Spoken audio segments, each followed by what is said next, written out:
नमस्कार मंडळी. तरी ते बघा सकाळचा सगळा स्वयंपाक आवरून घेतला आणि मग इकडे ना पप्पांनी मुंडी आणली होती खायला आणि मग लगेचच इथं चूल पेटवून पातेलं तापायला ठेवलं आणि एकीकडे लगेचच मटणाला ना हळद मीठ लावून ठेवलं. एकीकडे कांदा वगैरे ही करून घेतला, चिरून घेतला त्याला मुंडीला. आणि मम्मीच्या हातची मुंडी ना काही विचारूच नका, इतकं छान बनवते ती. मी एका व्हिडिओमध्ये पण सांगितलं होतं की कशी बनवते, काय करते ती. आता तुम्ही बघा ती कशी बनवते ती. आता इथे हळद मीठ लावून ठेवलेल्या मटणाला ना तिने खोबरं, लसूण, कोथिंबीरीचं वाटणसुद्धा केलं होतं, तेही इथं लावून घेतलं तिनं.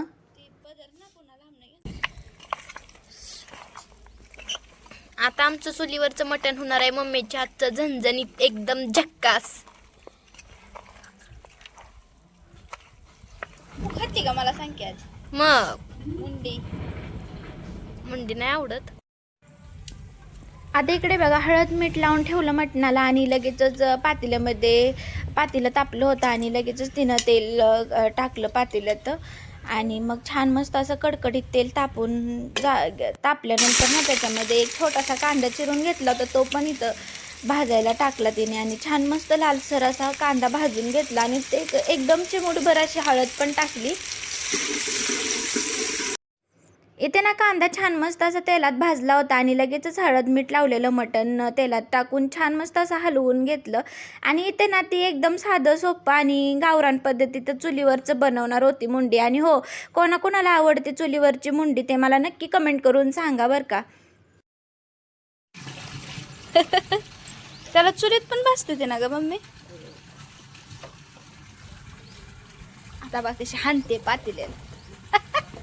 अगं ही पहिलाच म्हणजे कार्यक्रम असलाच नाही की शरद मामा असं तिळवून पातेल्याला चिटकून ठेवायचं. पडा भिडायची नाही का? पडत नाही ती बघ आणि ती अशी ही झाली की काय छान लागते. आता ते मनानं हे होते, भाजते ते.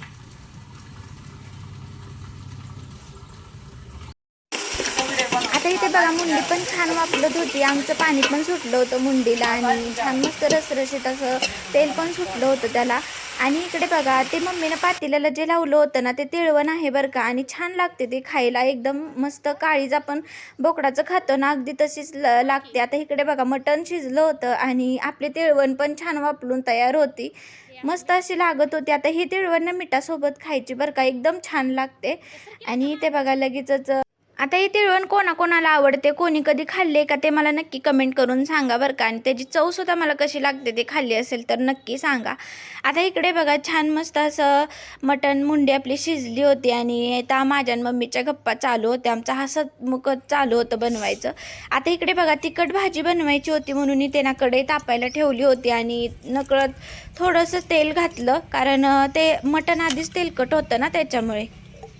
आता इथे कढईतलं तेल तापलं होतं आणि लगेचच आता इथे मसाला काही वेगळा घेतला नव्हता. लसूण, आलं, कोथिंबीर, खोबरं आणि त्यात थोडंसं नमक घातलं होतं आणि ते बघा ते तिनं तेलात टाकून घेतलं छान मस्त हलवून. आता हा लाल कलर येईपर्यंत असंच हलवून घेतला. आता इथे ना ज्वारीचं पीठ घातलेलं आहे, तुम्ही बाजरीचं घालू शकता किंवा ज्वारीचं, दोन्हीही. इथं छान मस्त पीठ टाकून हलवून घेतला. आता ना गावभर मसाला न वापरता घरचा एकच मसाला, तो आपला गावठी मसाला, काळा मसाला इथं वापरलेला आहे. आता इथे आपला काळा मसाला सुद्धा छान मस्त तेलात असा भाजून घ्यायचा चांगला, म्हणजे कसं खाताना ठसका लागत नाही ना त्याच्यामुळे. आता इकडे बघा छान मस्त मसाला भाजला होता आणि लगेचच मग मिठाचा रस्सा त्याच्यामध्ये टाकून छान मस्त असं हलवून घ्यायचं. आता अशी मटणाची भाजी कोणाकोणाची आई बनवते ते मला नक्की कमेंट करून सांगा बरं का. तर इथे बघा किती छान मस्त आपला मसाला भाजलेला आहे आणि तेलकटपणा तर किती सुटला आहे त्याला, असं बघता क्षणी तोंडाला पाणी सुटलं होतं. तर बघा इथे आता इकडे बघा छान मस्त असं तेल आपल्या मसाल्याला सुटलं होतं आणि तिखट कालवणसुद्धा बनवून तयार आहे. आणि हो, सांगा कोणाकोणाच्या तोंडाला पाणी सुटलं भाजी अशी बघून चुलीवरची. आणि मग लगेचच भाजी तिखट कालवण झालं आणि लगेचच इकडं मम्मीनं छान मस्त अशा ज्वारीच्या आरावरच्या भाकरी बनवून घेतल्या. आणि हो, कोणाकोणाला आवडते मटणाचं कालवण आणि ज्वारीची आरावरची भाकरी. आणि इकडे ना सगळा स्वयंपाक बनवून झाला आणि लगेच संध्याकाळी जेवायला बसले सगळेजण. अगोदरच माझं जेवण झालं असल्यामुळे मी काही इथं जेवण केलं नाही. तर कसा वाटला व्हिडिओ ते नक्की सांगा. बाय.